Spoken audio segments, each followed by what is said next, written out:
Welcome to episode 225 of the Ben Briggs podcast. I am Ben Briggs. It's Tuesday, people. Tuesday, the 29th of June, 2021. And it is 11 o'clock at night here in the UK, England, Scotland, Ireland, Northern Ireland, and Wales. Oh, dear. As our conglomerate. I don't know what it is with me today. But I am in a chipper mood. Because non-footballing fans out there, I have just watched the England-Germany game. I have just seen the mighty England, the might be England,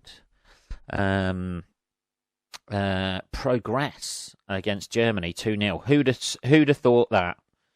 Who saw that coming, people? Not me. Yes, so we have progressed against the old enemy. We'll fight them on the beaches, we'll fight them on the football pitches.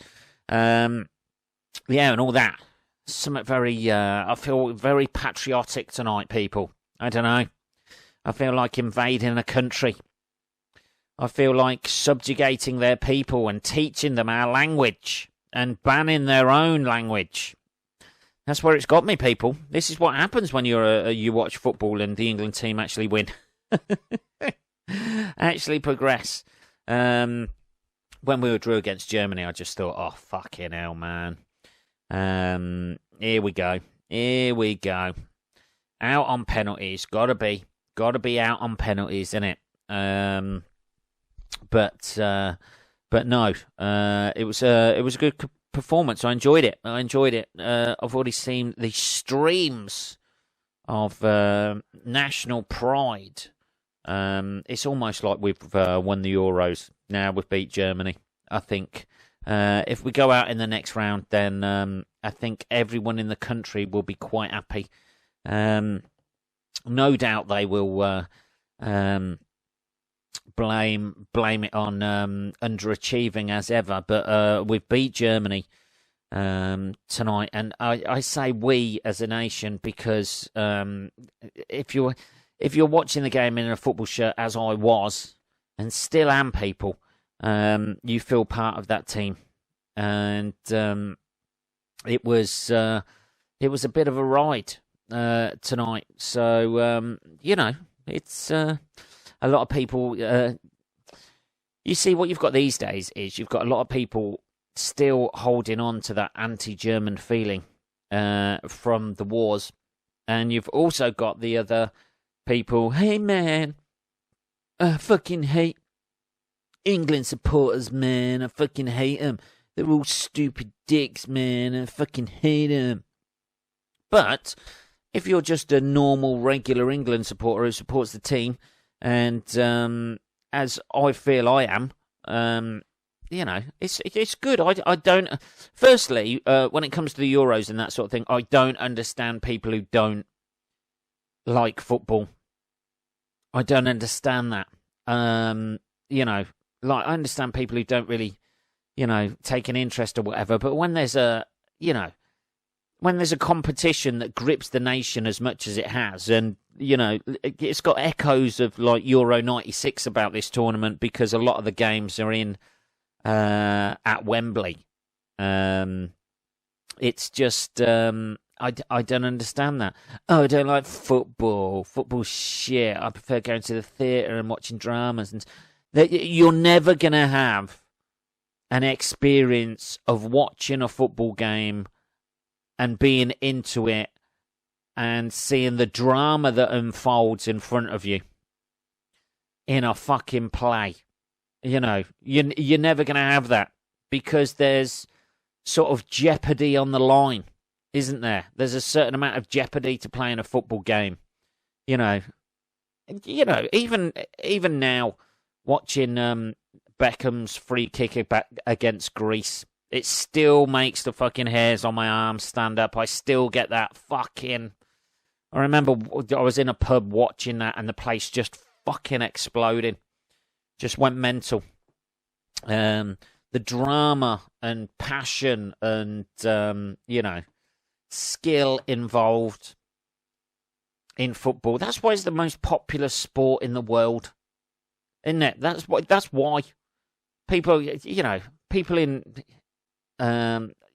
obviously this town, Northampton, is quite a big rugby town. It's quite a big rugby union town. And you get people, saying about the virtue. Oh, fucking hell. Here we go. Fuck off, Siri, you cunt. Fucking just picked up what I was saying on the... I just moved my phone and it's picked up what I was saying. I'm sorry, you said it's quite a big rugby town. I didn't understand what you were saying. Shut up. I'll talk to you when I fucking want to, sweetheart. All right. Get back in the kitchen. Oh, here we go. Here we go. Let's have a bit of coffee and calm down. But you get people bestowing the virtues of rugby. Rugby's a much more civilised game, and rugby supporters are much more respectful. And yes, they are, because most rugby supporters are fucking middle class. Rugby is a fucking middle class game. I don't give a shit. You can always give examples of, well, this player's working. It's a fucking middle class game. You're going to get people being respectful and that. But, there's nothing like the excitement of a football game. Rugby doesn't even come close to the amount of skill that is needed to play professional football. Even like people I played with years ago who got signed like for certain teams. One guy, I think I've said before, got signed for Man United, who I used to play for, and he was fucking amazing. And he was in the team. He was in the age group, because I'm of that age group. He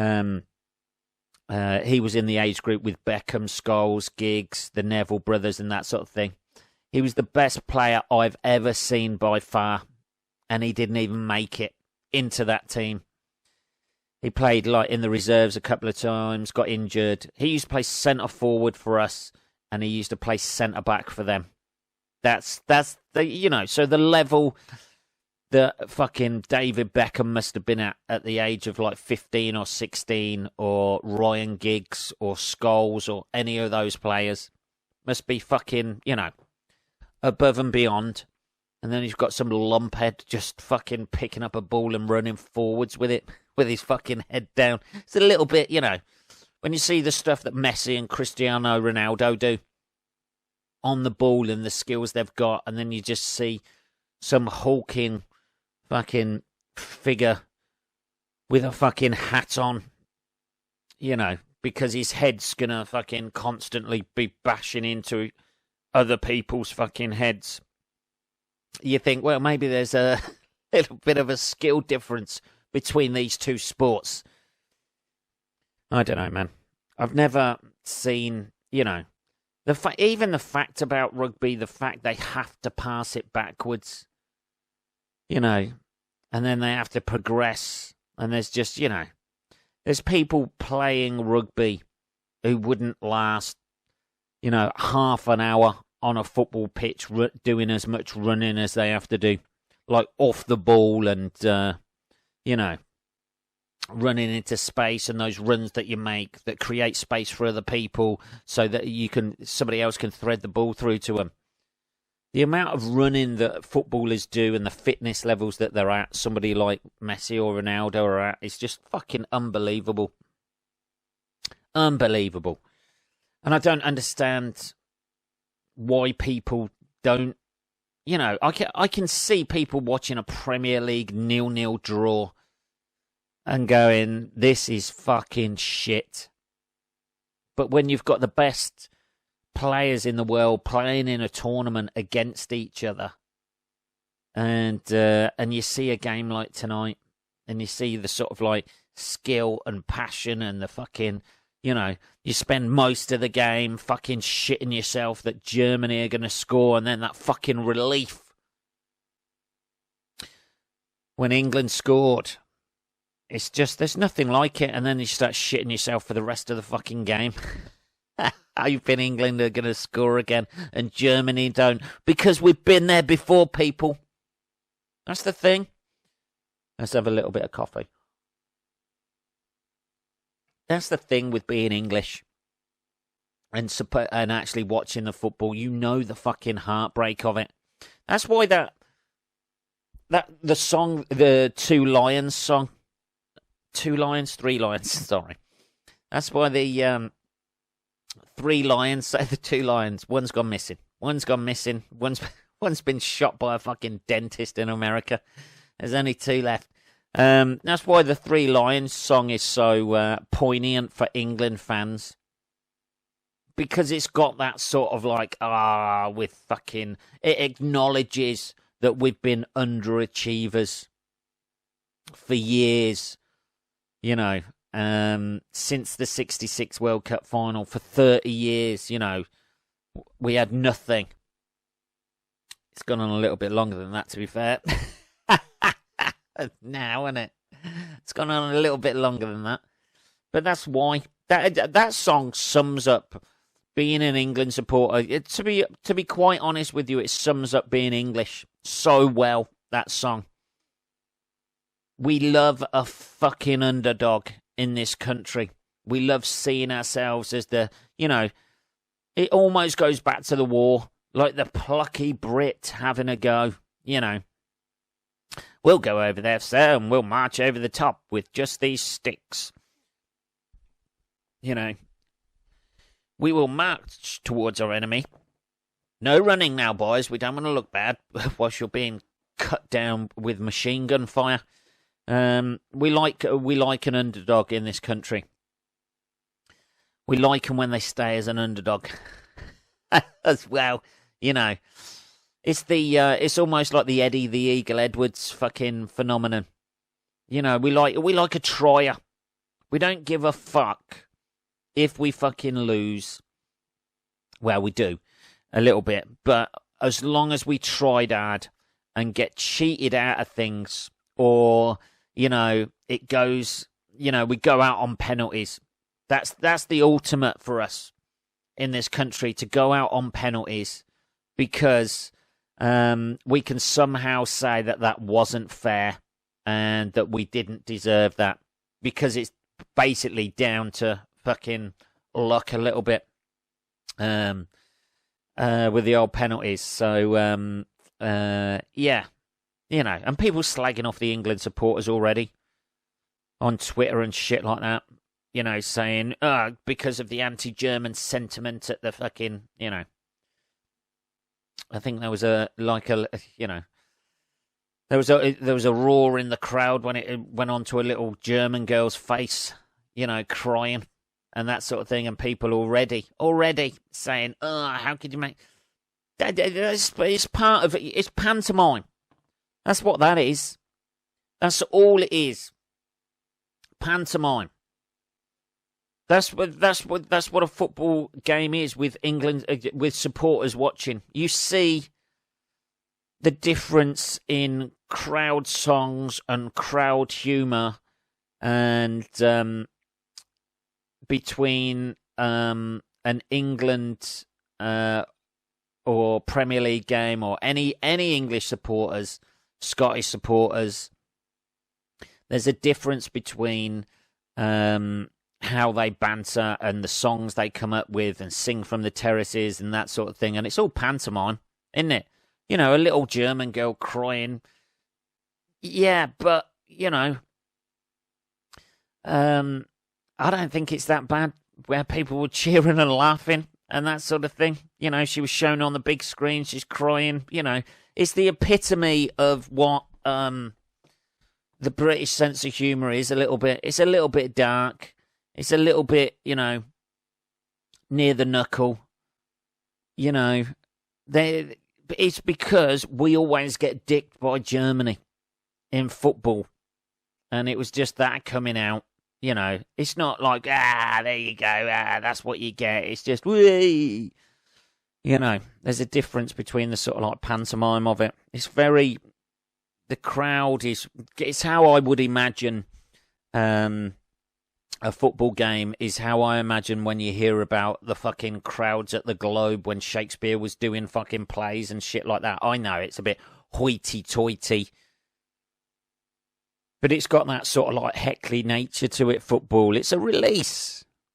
For a lot of people, it's a release at the weekend for working class people, basically. They work all week in fucking shit jobs, just about having enough money to put some food on the fucking table. They go to the football to have that release, just to get out all of that pent-up fucking frustration and shit that they take in the week from their fucking bosses in their shitty jobs. And if one cheer against a German girl crying, I don't know. Somebody will no doubt set up something for her. There we go. But we're not the only ones who do it. We're not, I was talking about this like a couple of podcasts ago as well. Everything seems to go back to the Second World War in Europe, doesn't it? All the rivalries. England fucking hate Germany, yes. In football and that sort of thing. Although, I'm sure the average England supporter, when they meet, a German supporter, they'll be as friendly as anything most of the time. There's enough Brits who go over to Germany for fucking, the beer festivals, Oktoberfest and that sort of thing. And it becomes like a pack mentality with football, and sometimes that can go over into violence and things like that, which is obviously a bad thing. But, there's that sort of like camaraderie, a lot of camaraderie with supporting your team and then your country and that sort of thing.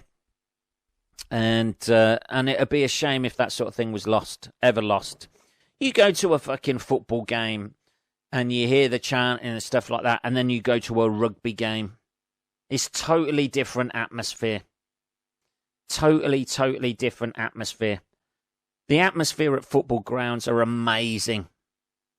The atmosphere at rugby grounds, I've been down to the Saints ground and watched a couple of games down there. And the atmosphere is just totally different. Totally different. It's almost like you watch these reaction videos online with like people like Americans or something, and they're watching the chants from England games and the Premier League, and like the chants that the fans come up with, and it just blows their fucking mind. Because they don't have that atmosphere in stadiums over there. And rugby union is exactly the same over here. They don't have the same atmosphere. It's chalk and cheese with football and rugby. And it is all based on class. All based on that. Predominantly working class people go and watch football. Predominantly middle class people go and watch rugby union. And that is the divide. One looks down on the other. And, they take a penalty in rugby, like a penalty kick or whatever, in rugby, and it's fucking silent in the stadium. You take a penalty in football, and there's fucking people behind the goal fucking making the wanker sign at you and, woo, trying to put you off and shit like that. But it's all pantomime, innit? It's all pantomime. Until people take it too far, obviously. But there you go. But it all goes back, like people slagging off England supporters for the anti-German sentiment and stuff like that. We're not the only country who hates other countries. You know what I mean? The French hate the Italians hate the fucking French. That probably goes back to the war. The Dutch hate the Germans. That definitely goes back to the war. You've had in the past, like, what was it, Ronald Koeman, after the Netherlands beat Germany once, he swapped shirts with a German player and wiped his ass on it at the end of the game. I mean, come on. We're not the only nation that fucking does fucking weird shit. You had the fucking Rudi Voller, Frank Rijkaard fucking spitting contest. Didn't you? Where there was, where Rijkaard spat on Rudi Voller twice during a game. Spain hate Italy. Spain hate... This is the thing. Spain hate each other. There's part, with the old Barca and Real Madrid, Catalonia fucking shit going on. You've got all that shit going on. And this is where all of those teams in England are all funneled down into the England team. You've got, even like Man United out Chelsea, Liverpool 8 Man United, 8 Chelsea, 8 Man City. No team supporters like other team supporters anywhere in the world. But when the Euros come about, the only ever time that you would have everybody in the world, together on something, I firmly believe this, is if aliens come down and challenged us to a fucking match at football. You'd have the whole world against them. That's the only way you're going to get everybody to come together in the world. That's how sport can do that. They come down for a fucking, a Galaxy fucking cup final against our Earth.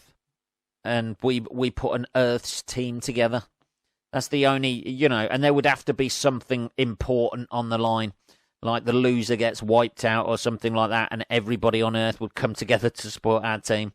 And you'd still have people going, well, I don't like this anti-alien sentiment coming about. I don't think we ought to particularly support this, Mildred. What about you? A little bit of coffee there. I always seem to use the name Mildred. I don't know. Anyway, the crux of the situation is I'm a little bit excited. I'm happy about it.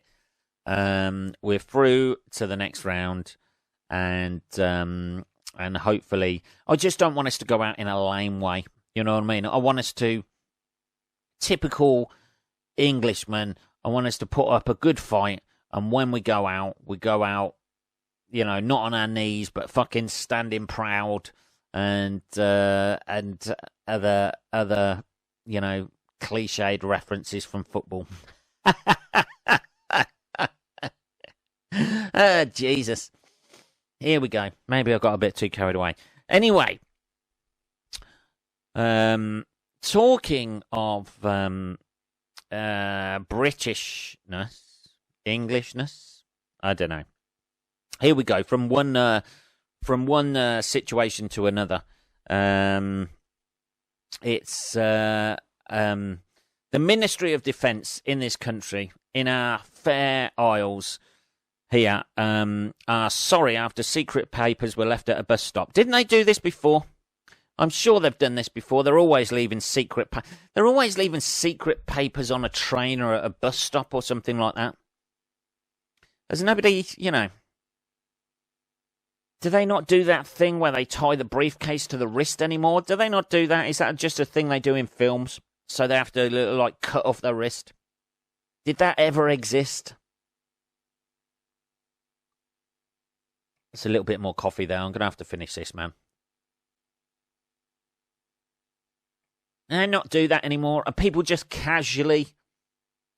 Plus the fact, who has documents printed out anymore? If you're going to have secret documents, surely the best way would be to put it on a fucking dongle or a USB stick or something like that, wouldn't it? And have it encrypted?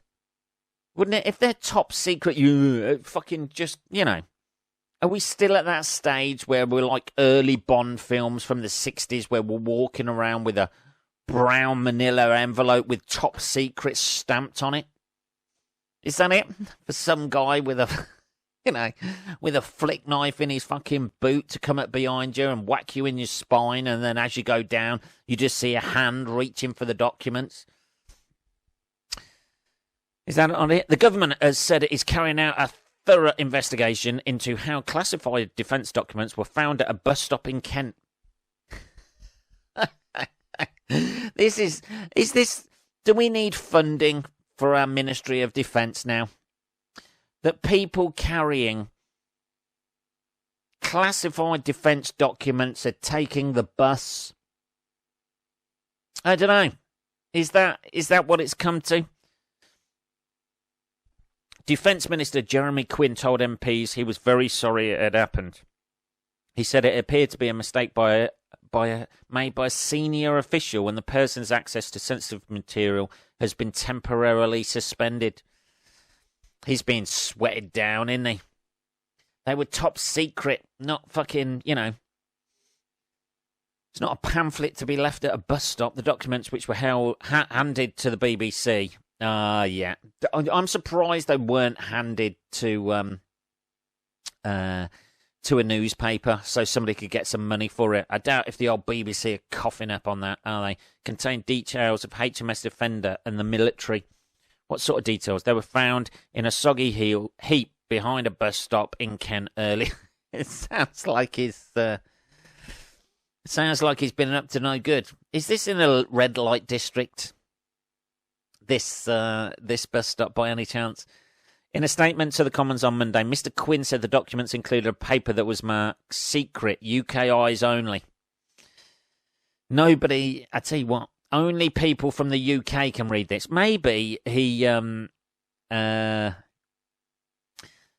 just thought, oh, well, anyone from the UK can see these documents, so I shall leave them here behind this bus stop. Secret UK eyes only. Like if somebody from Russia found that, they're gonna be like, oh no, sorry, can't read this. If only one of us had a UK passport, then we could have a read of these. But these are secret UK eyes only. Only for UK eyes. This is top secret shit. Is it really secret shit though? Really? If it contains information about HMS Defender, which is out there, it's on the sea, isn't it? What have they got, in the files there? Actually, it's got a fucking casino downstairs and a fucking water slide. Woo! How secret? What sort of secret stuff are you going to find out about a ship that already exists? That if you really, really, really wanted to know what goes on in there, you could probably find out by Googling it. HMS Defender, a fucking nuclear warship. Oh, shit. That's a secret. That's a shit we were trying to fucking keep a secret, baby. Get rid of the casino. Keep the fucking water slide.